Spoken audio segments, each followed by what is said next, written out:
degrees are the ages we'd like to compare. In this picture for the Department of National Health and Welfare, by Crawley Films, Ottawa.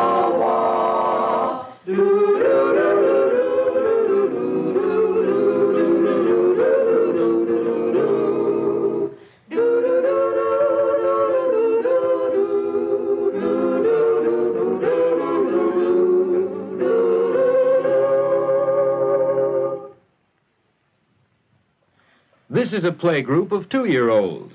They're always on the go. They're clumsy and roly-poly, but constantly working at the business of controlling their bodies.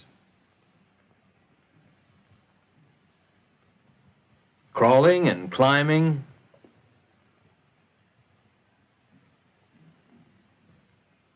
pushing and steering,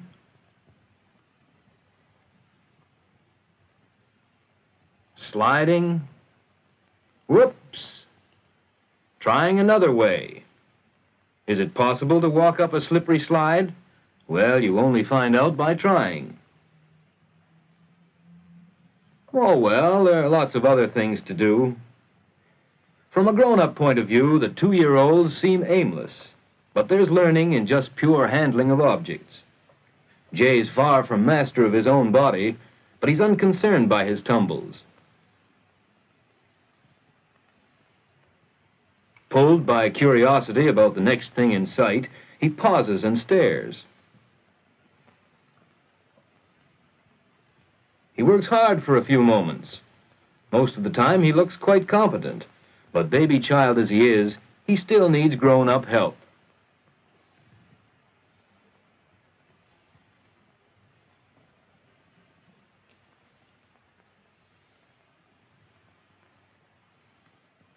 These twos have many qualities in common, and if parents understand how most twos behave, they'll know what to expect from their own child. But while they do behave in a way typical of their age, each child is an individual, as different in mental and emotional makeup as they are in physical appearance. Most twos look like lovable picture book babies. But they can be exasperating. Now, for the first time, they are able to fight for what they want. Where did all this aggression spring from? How do we handle this tough little two? Can we explain to Roddy that he's not being gentlemanly? No. Lectures on etiquette will come much later. Just as the two likes to express his feeling with his body, he responds best to simple pats of comfort and good-humored remonstrations.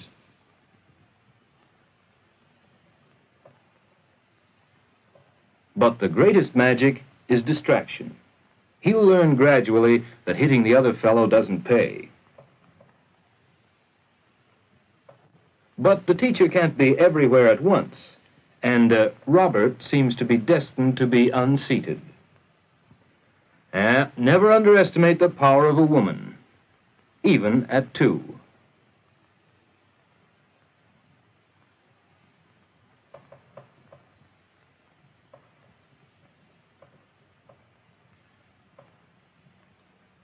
We don't remember how it felt to be 2, so we must learn by observing closely with tolerance, good humor, and understanding. 2s are only just beginning to play together. They're happy playing side by side, absorbed in their own thoughts, enjoying neighborly companionship.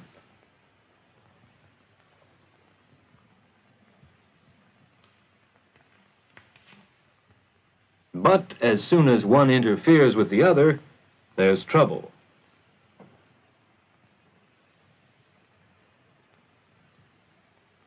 Before you can really learn to share toys, you must first learn the feeling of mine. It's mine. It's mine. These twos are learning the feeling of possession. Christina reflects her gains. Robert finds comfort from his thumb. But social contacts are only part of being 2. There is so much to learn. How things work. How things feel. The squishy, soapy cloth. It's the joy of feeling as much as learning how Mom does it.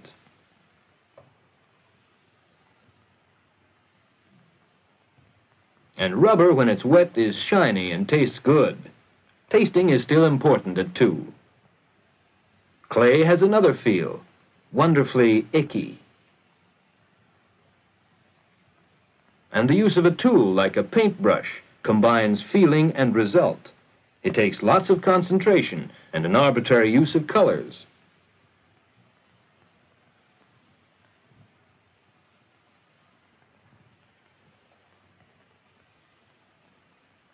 There's learning in books and the informative comments of adults.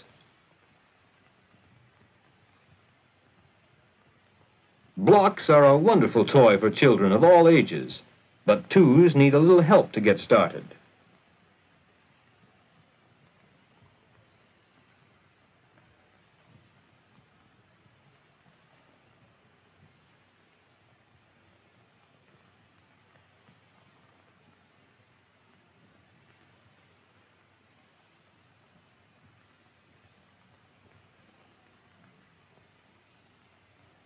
Nothing lasts long with 2s. Here they change to pushing and loading.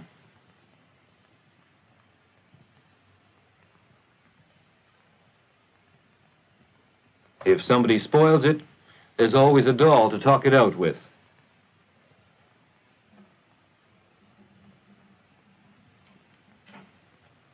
Acting out scenes from home is an important part of life. How can you understand unless you try it yourself?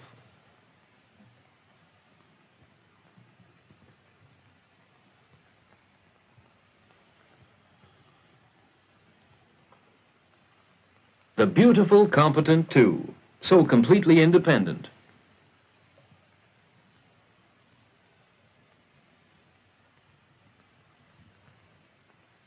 And yet so lacking in judgment.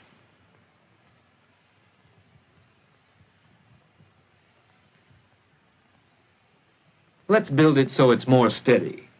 Instead of just saying no, no, teacher is ready with positive suggestions that are fun in themselves. For the 2-year-old, there are so many choices, so many ways to do things. One can make a game of resisting, or have fun conforming and learning how. Yes, the teacher of 2s has many experiences during a morning. She needs alertness, ingenuity, and a deepening understanding of growth to do a successful job. But what about the poor mother who is in a rush to get home and get lunch for the baby and the big brother?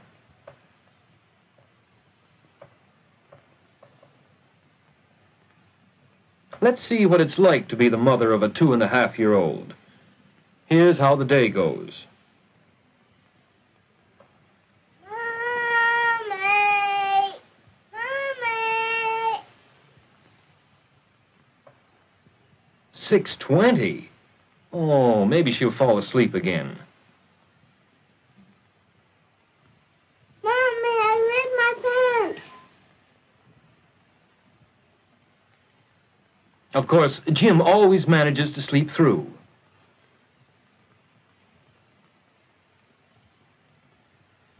And 20 minutes later... Mommy! Mommy!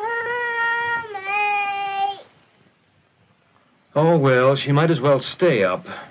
Of course, she gave her plenty of toys, but it's always the one that drops out that Julia wants.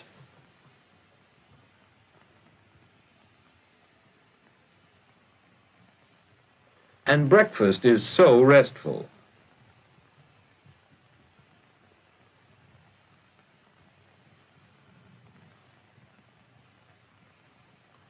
This little routine seems to occupy a good part of the day.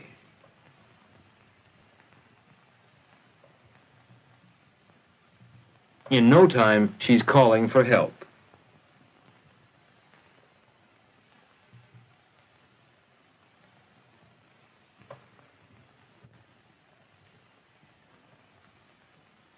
How can she do it so quickly?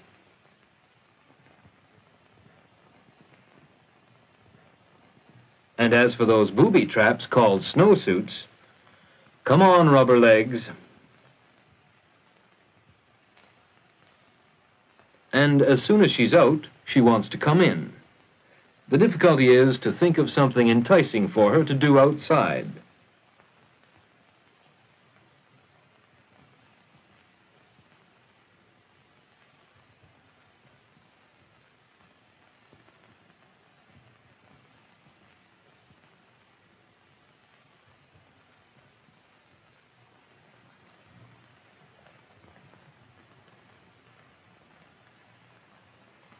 Of course, you shouldn't say no too often, but what else would you suggest?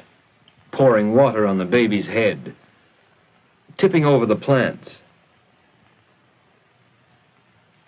Julia loves this sitter, but just because Mother's in a hurry, she fusses. It's so restful to leave the house with wails ringing in your ears. It was a good movie, they told her afterwards.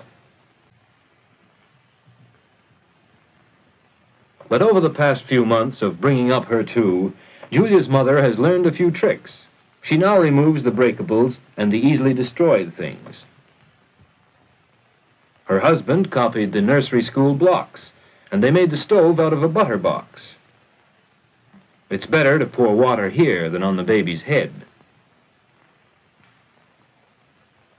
Mrs. Jones lets her help with little jobs, even if it's more work in the end.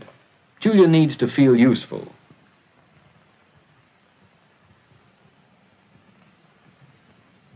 While she doesn't like Julia to smother the baby, Mother understands how hard it is for her to accept her rival. Gentle explaining and some extra loving go further than scoldings. When something has to be taken away from Julia, she still has tantrums, but they don't grate on Mrs. Jones' nerves so much. She knows that Julia is practicing asserting herself.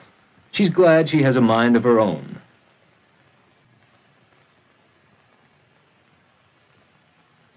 And Mother doesn't waste time on logic. She uses distraction and positive suggestions.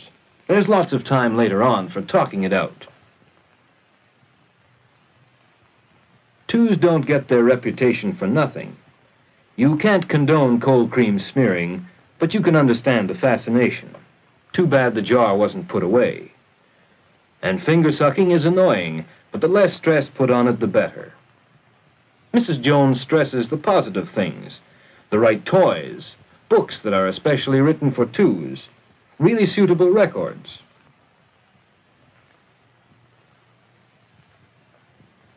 And little trips around town increase Julia's understanding of her world and stimulate her imaginary play. Roughhousing is Julia's favorite sport at the moment.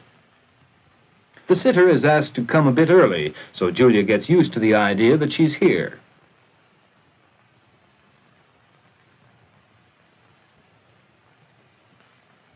But even if she's had a wonderfully happy day, she still doesn't want to go to bed. How consoling to know that the terrible two becomes the trusting three. Here are the same children in the same play yard a year later. Let's watch their behavior at 3. There's less running to and fro, more concentration, and the beginnings of playing together. They're more organized about what they're trying to do, but they're still not always successful at controlling things.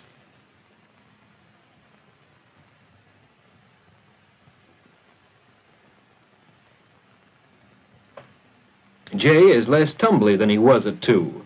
He knows exactly where he's going. He manages the slide with ease, and he's more interested in what other children are doing, not nearly as self-centered as he was.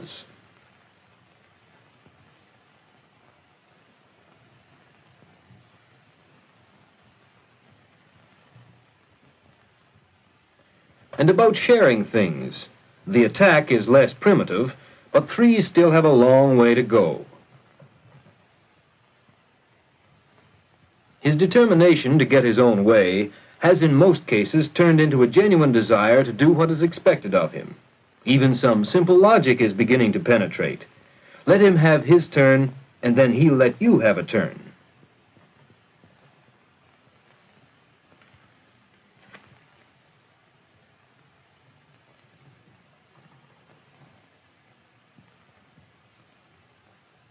maybe he will.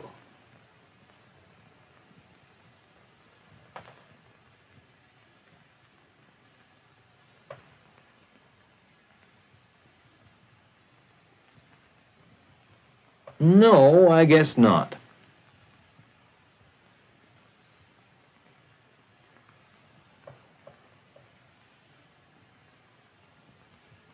An interesting alternative is still necessary sometimes.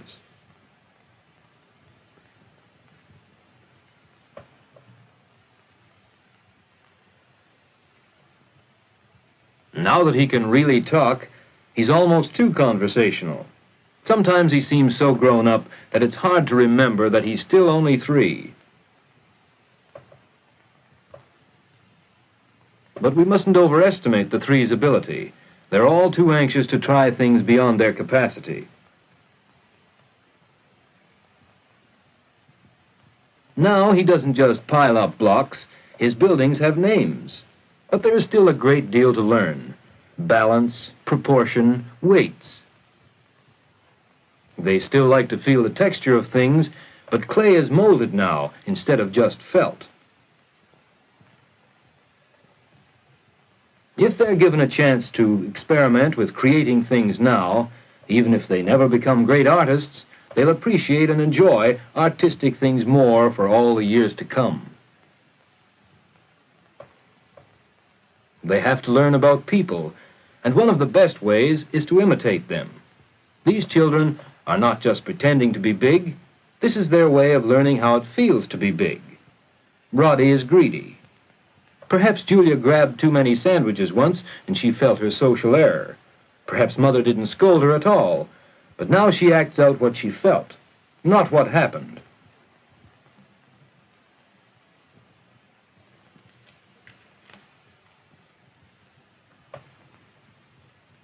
Certainly, Julia and Roddy never saw this happen. But that is the beauty of 3-year-old play. It can change quickly from one thing to another without any worry about what is suitable or correct. It's not only imitation, it's full of imagination as well.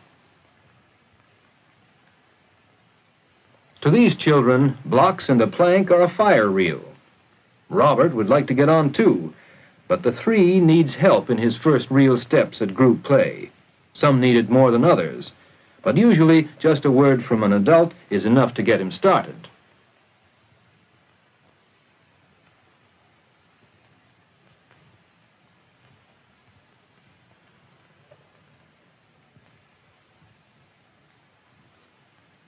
But what about the 3 at home?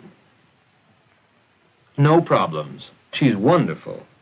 Of course, there are little things like talking and doing at the same time. She stops doing and just talks. Dressing and undressing take longer now, but letting her do it herself will be a time saver in the end. For when she likes to do it is when she learns to do it. Mrs. Jones is not concerned by lapses in appetite. She knows they're common at this age and that many a feeding problem has been started by threats and cajoling. Julia often doesn't sleep in the afternoon, but she still has a play nap. Sometimes she has unreasonable fears. Going into the cupboard, for instance. Mrs. Jones is sympathetic, and she doesn't scoff. She knows that the best treatment is to make the subject familiar.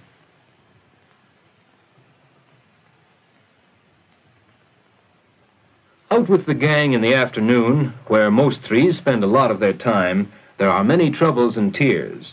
Usually, about this age, Mother decides that some neighbor's child is having a bad influence. Nearer the truth is the 3s just can't cope with the gang. But in small doses, with lots of assurance, it's good for them.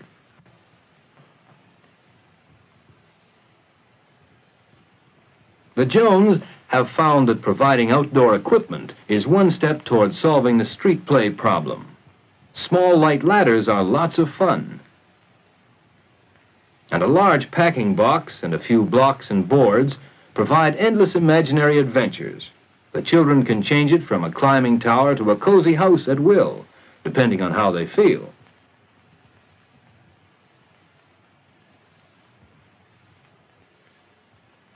Mrs. Jones is very proud of Julia. She's so much better at 3 than she was at 2. Mrs. Jones thinks she's solved the problem of child training. But wait until she sees her at 4.